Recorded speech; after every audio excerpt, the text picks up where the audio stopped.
हमारा स्टेप क्या होता है, एंटीनेटल विजिट कब से शुरू होती है, ट्रांसफर, ठीक है, एम्ब्रियो ट्रांसफर। एम्ब्रियो ट्रांसफर के बाद पेशेंट कितना दिन में आती है, 15 डेज के बाद बुलाएंगे, ठीक है। 15 डेज के बाद किस चीज के लिए बुलाएंगे, ठीक है, बीटा HCG टेस्ट करवाने के लिए, ठीक है। तो बीटा HCG टेस्ट में पॉजिटिव नेगेटिव, ठीक है, पॉजिटिव हो जाएगा एंटीनेटल केयर शुरू हो जाएगा, ठीक है। बीटा HCG के बाद हम लोग बुलाएंगे 15 डेज के बाद, ठीक है, मतलब 2 वीक्स। 15 डेज के बाद बुलाएंगे, किस चीज़ के लिए बुलाएंगे, स्कैन के लिए। स्कैन में कंफर्मेशन स्कैन बोलते हैं, ठीक है। कंफर्मेशन स्कैन में हम लोग क्या क्या देखते हैं, ठीक है। कंफर्मेशन स्कैन में इधर सिंगल है या ट्विन है ये देखेंगे, ठीक है। धड़कन वगैरह सब ठीक है नहीं है, स्कैन में जो कुछ भी देखना है वो सब कुछ हम लोग देख लेंगे, ठीक है। स्कैन करना जरूरी है। ब्लड टेस्ट, ठीक है। अभी अभी प्रेगनेंसी शुरू हो गई है, बॉडी में चेंजेस होना शुरू हो जाएगा, तो फर्स्ट एंटीनेटल विजिट में ब्लड टेस्ट करवाना जरूरी है। तो फर्स्ट कंफर्मेशन स्कैन में हम लोग स्कैन में देखेंगे सिंगल है ट्विंस है, सिंगल और ट्विंस है नहीं है देखेंगे, उसके बाद ब्लड टेस्ट करवाएंगे, ठीक है। उसके बाद पेशेंट को मेडिकेशंस देंगे, कितना दिन के लिए मेडिकेशंस देना है।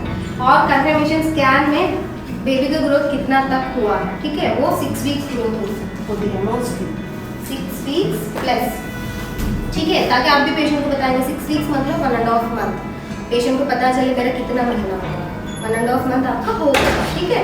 तो सिंगल और ट्विन से देखेंगे, ब्लड टेस्ट करवाएंगे, 6 वीक्स प्लस ग्रोथ होगी, ठीक है। तो इसके बाद कब बुलाएंगे, 3 वीक्स के बाद बुलाएंगे, ठीक है। 3 वीक्स के बाद बुलाएंगे। 3 वीक्स के बाद हम लोग जो स्कैन करेंगे उसको बोलते हैं 9 वीक्स स्कैन।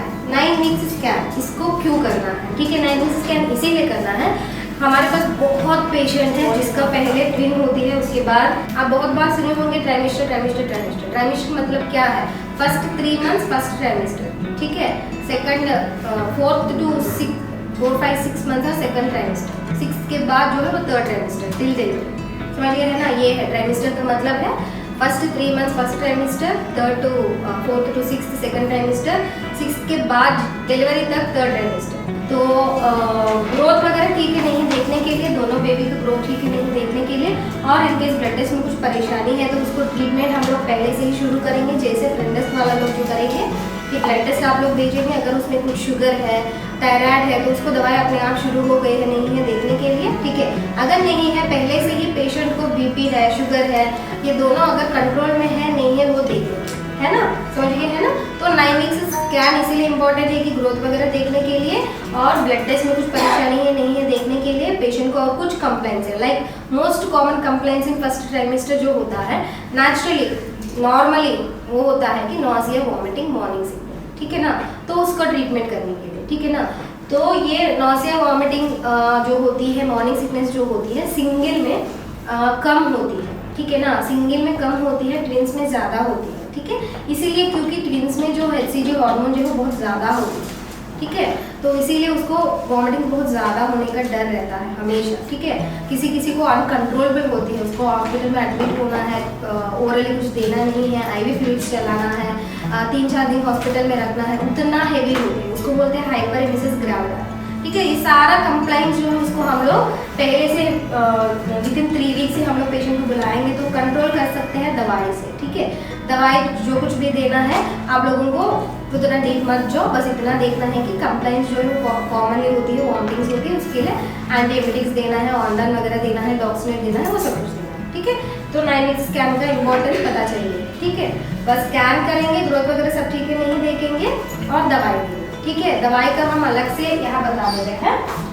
बीटा HCG होने के बाद 2 वीक्स में जो हम लोग दवाई देते हैं फर्स्ट 3 मंथ्स तक 12 वीक्स तक 2-3 चीज कॉमन होती है, वो क्या है, एक है कि HCG 5000 और जेस्टोन, ठीक है। और अगर पेशेंट का एज 40 और मोर देन 40 इयर्स है एनॉक्सिपेरिन देना कंपलसरी है, अगर पेशेंट का एज 35 से ज़्यादा है, ठीक है, मोर देन 35 इयर्स है, एनॉक्सिपेरिन हम लोग कंपलसरी देते हैं ताकि बेबी को ग्रोथ में कुछ परेशानी ना हो, ठीक है, समझ गए है ना। तो तो ये 3 चीज़ें कॉमन होती है पेशेंट का। रिमेनिंग जो कुछ भी होती है प्रोजेस्टेरॉन होती है, ठीक है। और एंटीनेटल केयर में फर्स्ट 3 मंथ्स में आईवीएफ में ये तीनों होती है। नेचुरली सबको इम्पोर्टेंस जो होती है वो है फोलिक एसिड, ठीक है। Folic acid first 3 months compulsory देना है, ठीक है। जिसका भी अगर मान के चलो पहला प्रेगनेंसी हुआ था, बेबी में कुछ अबनॉर्मल डिफेक्ट्स है, लाइक एनेनकेफली है, एक्रेनिया है, बेबी को कुछ दिक्कत की वजह से अबॉर्शन हुआ है, ठीक है। तो सब कुछ प्रिवेंट करने के लिए हम लोग देते हैं फोलिक एसिड, ठीक है। ये फोलिक एसिड इंपॉर्टेंट है, जेस्टोन इंपॉर्टेंट है, एचसीजी इंपॉर्टेंट है। इसके अलावा रिमेनिंग प्रोजेस्टेरॉन सपोर्ट जो देते हैं वो फर्स्ट 3 मंथ्स ये तीनों देते हैं, ठीक है। और ये जो इंजेक्शंस है, इसीलिए पेशेंट को हमेशा ये पूछते रहेगा कि और इंजेक्शन कितना दिन चलेगा, ठीक है। तो 3 मंथ्स तक कम मोटा मोटी हम लोगों को चलाना है, क्योंकि प्लेसेंटा जो होती है अपने आप प्लेसेंटा बनने के लिए मिनिमम 3 to 4 मंथ्स टाइम लगती है। 3 मंथ्स तक प्लेसेंटा वो बन जाती है, तो placenta will produce the progesterone, ठीक है। तो सब कुछ है, बाकी हो गई है। 9 वीक्स स्कैन के बाद हम लोग कब बुलाएं, ठीक है। वो है एक है एंटी एमडी स्कैन, दूसरा अनोमली स्कैन, ठीक है। और एंटी एमडी स्कैन कब होती है, अनोमली स्कैन कब होती है, ये सबको पता होना चाहिए, इम्पोर्टेंट है। बाहर अगर कभी भी आप नेचुरल प्रेगनेंसी पेशेंट से भी मिलेंगे, आपका रिश्तेदार कोई होता है, आपका फैमिली में कोई प्रेग्नेंट है, आप खुद प्रेग्नेंट है, ठीक है, तो anti MD scan, screening, anomaly scan, ये तीनों बहुत इंपॉर्टेंट है, ठीक है। तो हम लोग 3 वीक्स के बाद बुलाएंगे। 9+3 कितना हुआ, ठीक है। तो एंटी एमडी स्कैन जो होते हैं 11 to 13+6 वीक्स तक हम लोग कर सकते हैं। 11 to 13+6 एंटी एमडी स्कैन का टाइम जो होती है वही। उसके बाद एंटी एमडी जो होता है वो ऑल्टर हो जाती है, वेस्ट है, मतलब करेक्ट डायग्नोसिस नहीं कर पाते, ठीक है। और एंटी एमडी का मतलब न्यूकल ट्रांसलूसेंसी, नेजल बोर्ड, बस इतना सिंपल जानना है कि इस स्कैन में ये दोनों देखते हैं, वो नॉर्मल है अब नॉर्मल, बस नॉर्मल है नहीं है देखेंगे, ठीक है। और इस स्कैन का हम लोग बाहर भेजेंगे। दूसरा है अनोमली स्कैन। इस स्कैन का हम लोग बाहर भेजने के बाद पेशेंट को उसी दिन बुलाते हैं, क्योंकि हम लोगों को स्क्रीनिंग करने के लिए भी बुलाते हैं। उस दिन हम लोगों को भेजना पड़ेगा डबल मार्कर्स, ठीक है। और डबल मार्कर्स का भी टाइम होती है, ठीक है। डबल मार्कर्स का भी टाइम होती है। डबल मार्कर्स, क्वाड्रपल मार्कर्स करके 2 चीज़ होती है। और जिस दिन हम लोग एंटी एमडी स्कैन भेजेंगे उसी दिन डबल मार्कर्स भेजना है, उसी दिन। पेशेंट कभी भी पूछेगा कि अगला दिन आ सकते हैं, नहीं, उसी दिन ब्लड टेस्ट भेजना है, ठीक है। क्योंकि डबल मार्कर्स के साथ साथ वो लोग ये जो एंटी एमडी का वैल्यूज वगैरह और उसके रिकॉर्डिंग वो लोग स्क्रीन करते हैं, ठीक है। ये दोनों को बोलते हैं स्क्रीनिंग, डबल स्क्रीनिंग, ठीक है। ताकि पेशेंट को आगे जाके कुछ अनोमलस बेबी टर्न अप करने का है, रिस्क है नहीं है, वो पता चलेगा, ठीक है। और इसका तीसरा इंपॉर्टेंस ये है कि मेडिकेशन, जब जैसे मैंने बोला था फोलिक एसिड फर्स्ट 3 मंथ्स देंगे, है ना, इसीलिए फर्स्ट 3 मंथ्स फोलिक एसिड देते हैं कि to prevent neural tube defects, ठीक है। न्यूरल ट्यूब डिफेक्ट्स का मतलब होता है कि ये जो स्पाइन में कुछ सिस्ट जैसा बनना, नहीं तो ब्रेन डेवलप नहीं होना, क्रेनिया डेवलप नहीं होना, ठीक है, वो सब कुछ, ठीक है। कभी सुने होंगे किसी किसी का अबॉर्शन हो जाती है, एनेनकेफली है, एक्रेनिया है, वो सब कुछ न्यूरल ट्यूब डिफेक्ट्स है, ठीक है।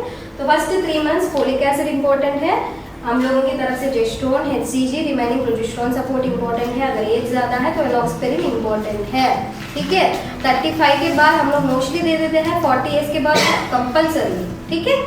तो इसके बाद जो एंटी एमडी स्कैन के बाद जो करेंगे उस दिन से हम लोगों का आयरन कैल्शियम शुरू हो जाएगा, ठीक है। आयरन कैल्शियम जो है प्रेगनेंसी के लिए बहुत इंपॉर्टेंट है, ठीक है ना, क्योंकि most of the Indian women are anaemic. ये प्रोवर्ब कि कहीं पे भी जाएंगे इंडियन वुमेन मोस्टली अनीमिक ही रहता है। कंपलसरी आयरन दवाई जो है पूरा प्रेगनेंसी मिला के 3rd मंथ से मिला के 100 टैबलेट्स मिनिमम लेना जरूरी है, ताकि पेशेंट अनीमिक ना हो, समझ गए है ना, डिलीवरी के टाइम पे, ठीक है। प्रेगनेंसी में 2 ग्राम से हीमोग्लोबिन कम होती है। और डिलीवरी जो होता है, नॉर्मल डिलीवरी या ऑपरेशन, दोनों में तो ब्लड लॉस होती है ना। तो ये पूरा ब्लड लॉस से पेशेंट की हेल्थ पे कुछ असर ना होने के लिए हम लोग आयरन दवाई शुरू करेंगे। इसके बाद कब बुलाएंगे, 11 to 13+6 वीक्स एनटीएमपी हो गए, उसके बाद 1 मंथ के बाद बुलाएंगे। इसमें कैल्शियम के साथ में नहीं लेना, हाँ, आयरन कैल्शियम साथ में नहीं लेना, ठीक है। आयरन मॉर्निंग लेंगे तो कैल्शियम आफ्टरनून लेना, साथ में नहीं लेना, ठीक है। और ये 11 to 13+6 वीक्स के बाद 1 मंथ में बुलाएं, ठीक है, ताकि अगर ट्विंस है, सिंगल है, ग्रोथ अच्छे से हो रहे हैं नहीं है देखने के लिए, ठीक है। तो वो हो जाएगा ग्रोथ स्कैन, उस समय मोटा मोटी 16 to 17 वीक्स ग्रोथ होगी, मोटा मोटी, ठीक है। ग्रोथ वगैरह सब ठीक है नहीं है वो देखेंगे, ठीक है। पर ये MTNB स्कैन में सिंगल है, ट्विन है, दो रास्ते, ठीक है। सिंगल है स्कैन में हम लोग NTNB देखेंगे, ठीक है। छोटा मोटा चीज़ है, ज़्यादा आप लोग नोटिस नहीं कर पाएंगे, पर एज ए डॉक्टर में हमारे लिए इम्पोर्टेंट इसीलिए क्योंकि सिंगल है। अगर previous history of 2-3 abortion RPL, अगर पेशेंट को अपने आप 3-4 बार अपने आप अबॉर्शन हो रहे हैं, प्रेगनेंसी नहीं ले रहे, क्योंकि हम लोग आइडेंट करते हैं ना ऐसे पेशेंट को, तो ऐसा अबॉर्शन हिस्ट्री है, RPL हिस्ट्री है, ठीक है। और सर्वाइकल लेंथ जो है वो देखना ज़रूरी है NTNB स्कैन में। सर्वाइकल लेंथ अगर लेस दैन 3 है 2.5, लेस दैन 3 भी है 2.5 से कम है, तो ये पेशेंट लोगों को हमको सर्कलाज करना पड़ेगा। दिस इज द टाइम, ठीक है। 14 to 16 वीक्स में ही हम लोग सर्कलाज कर सकते हैं सेफ पीरियड, ताकि हमारा NTNB स्कैन भी रूल आउट हो जाएगा, बेबी में कुछ अनॉमली है नहीं है वो पता चल जाएगा। तो वो रूल आउट करने के लिए हम लोग NTNB करने के बाद करते हैं, ठीक है। तीसरा चीज़ ये है कि RPL हिस्ट्री है, तो RPL हिस्ट्री ऐसा मतलब ये नहीं है कि सर्वाइकल लेंथ कम की वजह से ही हुआ, ठीक है। अनॉमलस बेबी में भी होता है अबॉर्शन, है ना, तो रूल आउट करना है, बेबी ठीक है नहीं हो देखना है। बाकी दूसरा चीज़ ये है कि पेशेंट को ब्लीडिंग हिस्ट्री नहीं होना चाहिए। जब ब्लीडिंग हिस्ट्री है NTNB के बाद सर्कलाज नहीं कर सकते, ठीक है, समझ गए है ना। तो ये दोनों चीज़ इंपॉर्टेंट है। अगर पेशेंट को हिस्ट्री है, RPL का हिस्ट्री है, सर्वाइकल लेंथ कम है, सर्कलाज पोस्ट करेंगे, नहीं है सब ठीक ही है तो सिंगल में ज़रूरत नहीं है, ठीक है। और ट्विंस में NTNB स्कैन के बाद हम लोग जैसे बोले हैं कि सर्वाइकल लेंथ देखना है, ठीक है, कम है तो कंपलसरी करेंगे, और मोटा मोटी हाई रिस्क प्रेगनेंसी है तो सबको करना ज़रूरी है, ठीक है। करने से पहले बस इतना देखेंगे कि पेशेंट को ब्लीडिंग हिस्ट्री नहीं होना चाहिए, ठीक है, और प्लेसेंटा पोजीशन देखना है। दोनों में कभी भी सर्कलाज करना है तो प्लेसेंटा पोजीशन देख के ही करना है, ठीक है। प्लेसेंटा पोजीशन अगर लो लाइंग है नहीं कर सकते हैं, अगर प्लेसेंटा पोजीशन हाई पोजीशन है, एंटीरियर अपर सेगमेंट है तभी, एंटीरियर पोस्टीरियर कुछ भी अपर सेगमेंट है तभी कर सकते हैं, ठीक है। पेशेंट को सर्कलाज पोस्ट करेंगे। ट्विंस में सब पेशेंट को मोस्टली अगर कोई कॉम्प्लिकेशन नहीं है सर्कलाज करना ज़रूरी है, ठीक है। हम लोग ग्रोथ वगैरह देखेंगे, उसके बाद सेकंड एंटीनेटल ब्लड टेस्ट करवाएंगे, ठीक है। सेकंड एंटीनेटल ब्लड टेस्ट में क्या क्या होती है, ठीक है। HB होती है, मतलब CBC होती है, RBS होती है, LFT, RFT, TSH, CU, ठीक है। सबका अपना अपना इम्पोर्टेंस है, ठीक है, सबको करवाना जरूरी है, ठीक है। जो नेचुरल प्रेगनेंसी होती है सबको पता है कि compulsory 2 doses of injection TT should be given, है ना। तो उसका क्या है कि अकॉर्डिंग टू रूल्स ये है कि 16 वीक्स में हमको TT डोज शेड्यूल शुरू करना है। फर्स्ट डोज जो होता है वो 16 वीक्स में होती है, सेकंड डोज जो होती है वो 1 मंथ के बाद लगाते हैं, ठीक है। तो ये 16 वीक्स में ये तीनों इंपॉर्टेंट है, हो गए है ना। आयरन कैल्शियम दवाई वैसा भी चलता रहेगा। उसके बाद 1 मंथ के बाद जो होगा वो है अनॉमली स्कैन। अनॉमली स्कैन कब करवा सकते हैं? मान के चलो पेशेंट बहुत दूर है, आ नहीं पाए, लेट हो गए हैं, नहीं तो पेशेंट को पता ही नहीं है कि ऐसा स्कैन होती है, ठीक है। तो ये जो अनॉमली स्कैन होती है वो 18 to 22 वीक्स के बीच में होती है, ठीक है। अगर लेट हो गए तो 22 वीक्स तक जा सकते हैं, अगर अर्ली है तो 18 वीक्स के बाद कभी भी हम लोग करवा सकते हैं। और अनॉमली स्कैन मतलब क्या होती है, सब ऑर्गन्स देखते हैं, तो हार्ट का भी सब कुछ देख लेते हैं। फीटल एको भी 18 to 22 वीक्स के बाद हो जाए, ठीक है। फीटल एको जो बोलते हैं ना वो 24 to उसमें नीचे लिखा हुआ होता है कि बहुत बार आपसे पेशेंट पूछा होगा, वेल एजुकेटेड पेशेंट, कि इसमें लिखा हुआ कि fetal echo patient can come from 24 to 26 weeks के बाद, ठीक है।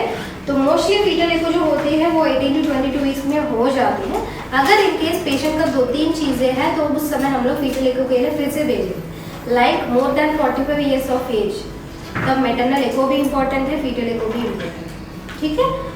पेशेंट का डायबिटीज़ अनकंट्रोल्ड है, पेशेंट को हम बहुत बार बोल रहे हैं कि डायबिटीज़ कंट्रोल करने के लिए तो वो दवाई नहीं ले पा रहे हैं, इंजेक्शन ठीक से नहीं ले रहे हैं, और जो इंसुलिन लेने के बाद भी अगर उनके शुगर कंट्रोल नहीं हो रहे हैं, तब फीटस में हार्ट अनॉमलीज होने का डर रहता है अनकंट्रोल्ड शुगर पेशेंट में, इसीलिए फीटल एको इम्पॉर्टेंट है, ठीक है। जैसे हम बोले हैं more than 45 years of age में और अनकंट्रोल्ड डायबिटिक पेशेंट्स में हम लोग फिर से फीटल एको 24 to 26 वीक्स में करवाएंगे।